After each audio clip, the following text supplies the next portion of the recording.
शाहजहां शेख की गिरफ्तारी हो गई। अब यह सोचने वाली बात है कि जैसे ही कोर्ट ने ईडी के मामले में गिरफ्तारी का प्रिवेंशन हटाया गया, पहली बात संदेश खाली के विषय पर महिलाओं के अत्याचार की कोई भी धारा, बलात्कार या बलात्कार के लिए प्रेरित करने की कोई भी धारा नहीं लगी। दूसरी बात यह भी बहुत साफ हो गया कि जो पश्चिम बंगाल सरकार स्टैंड ले रही थी कि गिरफ्तारी पर रोक है, उसका संदेश खाली के गुनाहों से कोई लेना देना नहीं।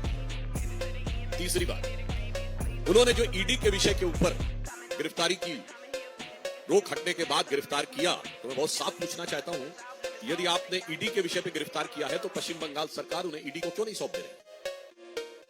मतलब बहुत साफ है कि अभी तक इस बात को पूरे संदेह के साथ कहा जा सकता है, बल्कि पुख्ता संदेह के साथ कहा जा सकता है कि शाहजहां शेख महफूज ठिकाने पर ममता सरकार की दामने रहमत में कहीं पर महफूज था, और अब उसे दोबारा हिफाजत देने के लिए, ताकि वह ईडी और सीबीआई के द्वारा गिरफ्तार न किया जा सके, वो पश्चिम बंगाल पुलिस की मेहमान नवाजी में चला गया है।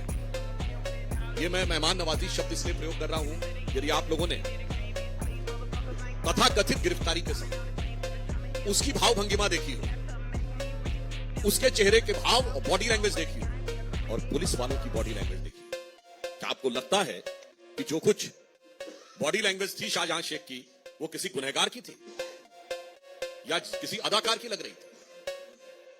जिस स्टाइल से वो चल रहा है और जिस ढंग से पुलिस वाले उसके पीछे चल रहे हैं, तो ऐसा प्रतीत होता है जैसे पुराने जमाने में कहा जाता था ना कि बा अदब बा मुलायदा होशियार शाहजहां साहब जलवा अफरोज हो रहे हैं।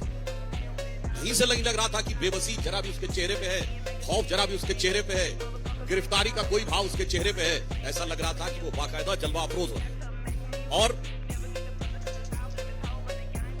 उससे भी बड़ी बात, कभी पुलिस गिरफ्तार करती है तो आपने देखा है कि वो पुलिस आगे चलती है कि गिरफ्तार किया हुआ व्यक्ति आगे चलती है? पुलिस आगे चलती है। यहां तो ऐसा लग रहा था पुलिस एस्कॉर्ट कर रही है, क्योंकि शाहजहां शेख जिस धमक के साथ आगे चल रहा था और पुलिस वाले जिस ढंग से कंधे झुकाए हुए पीछे चल रहे थे, मैं इसलिए कह रहा हूं, ये संदेश खाली का संदेश पूरे भारत के लिए और पूरे समाज के लिए बहुत साफ है। उससे बड़ी आपत्ति हमारा साफ साफ पूछना यह है कि जिसको ममता जी ने फ्लोर ऑफ द हाउस पे डिफेंड किया, वो अचानक पुलिस के द्वारा एक लीगल प्रोटेक्शन देने के लिए, यानी अभी तक उसे सेकुलर प्रोटेक्शन प्राप्त था, अब उसे लीगल प्रोटेक्शन प्राप्त है। हम बहुत स्पष्ट रूप से पूछना चाहते हैं कि तृणमूल कांग्रेस और इंडी गठबंधन दोनों जवाब दें कि शाहजहां शेख जो विक्ट्री साइन दिखा रहा था, इसका क्या मतलब? किस बात की विक्ट्री? महिलाओं के ऊपर अत्याचार, दमन, उत्पीड़न, बलात्कार के द्वारा उनकी जमीनें कब्जे जाने को विजय बताना, ये वही बात है।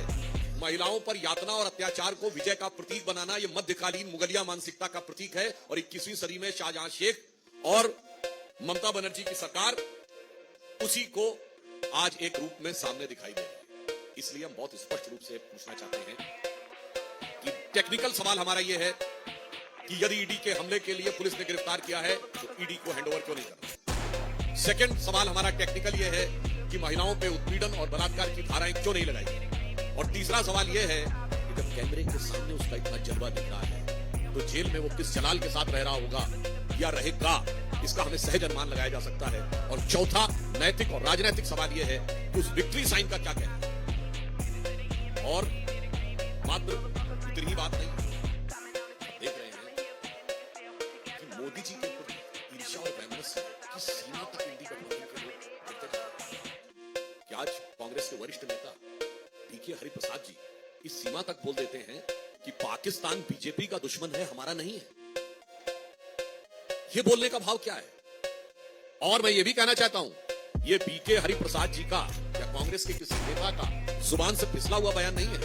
मणिशंकर अय्यर और Salman Khurshid, former cabinet ministers, both were the former cabinet minister and Salman Khurshid were the former foreign affairs minister, जाके ये कहे थे ना कि पाकिस्तान में जाके कहे थे कि मोदी जी को हटाना है तो मदद करें।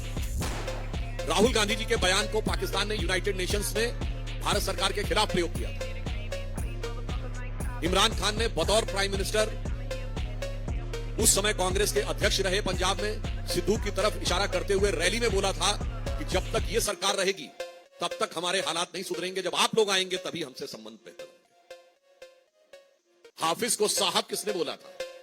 कांग्रेस के नेता ने। और हाफिज सईद का वो वीडियो अवेलेबल है जिसमें वो कहता है कि भारत में सिर्फ बीजेपी जैसे खराब लोग नहीं है, देखिए आज कांग्रेस पार्टी ने तो ऐलान कर दिया है कि आप पाकिस्तान के खिलाफ जो कर रहे हैं वो बंद करिए, कोट अनकोट। ये प्यार का इकरार दो तरफा है, इसलिए मैं बहुत साफ पूछना चाहता हूं। एक तरफ आप अपराधी आतंकवादी तत्वों को समर्थन दे रहे हैं और दूसरी तरफ खुलेआम ये बयान दे रहे हैं, तो इंडी गठबंधन और राहुल गांधी जी से हम ये पूछना चाहते हैं कि मोहब्बत की दुकान में पाकिस्तान के लिए इतनी मोहब्बत क्यों नजर आ रही है? और ये फिर मैं बोल रहा हूं, again I am quoting the reference, Barack Obama ने अपनी किताब द प्रॉमिस लैंड में 2010 में भारत की यात्रा के समय तत्कालीन प्रधानमंत्री डॉक्टर मनमोहन सिंह जी की वार्ता के आधार पर लिखा था कि 2008 में 26/11 के हमले के बाद भारत की सेना एक कड़ी कार्रवाई करने के लिए तैयार है।